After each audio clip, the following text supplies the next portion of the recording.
айланаңда азыр карапайым эл жүрөт.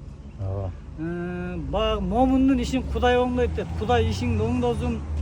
Актыгыңды, тазалыгыңды, келечекке ишенимиңди эч убакта жоготпо. Эл карапайым эл сени колдойт. Кыргызда бир жакшы сөз бар. Билимдүү адам билимин кылат, билимсиз надан көргөнүн кылат депчи. Билимиңди, күчүңдү, акыл эмгегиңди эл үчүн кыла берсең, эл сени өзү эле көтөрө алат. Азыр мезгил башка, заман башка, учур башка.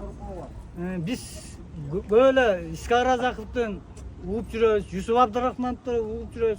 Аларды дагы ошо өзүбүздүн эле кыргыздар башкача туягын тарткан. Керек болсо ушул мына токтоол өрөөн үчүн кызмат кылган Осмоновду дагы ушул өзүбүздүн кыргыздын жанагы бийлик менен элдин ортосундагы бир көшөкөрлөр бар. Бийликке элдин үнүн жеткизбей ортодон кыйын иштеген жазакерлер бар. Ошолордун пардасы ачылыш керек. Ошол жанагыл бийлик менен элдин ортосуна карамышык боло аралаган жанагыл жүзүк аралардын бети ачылыш керек.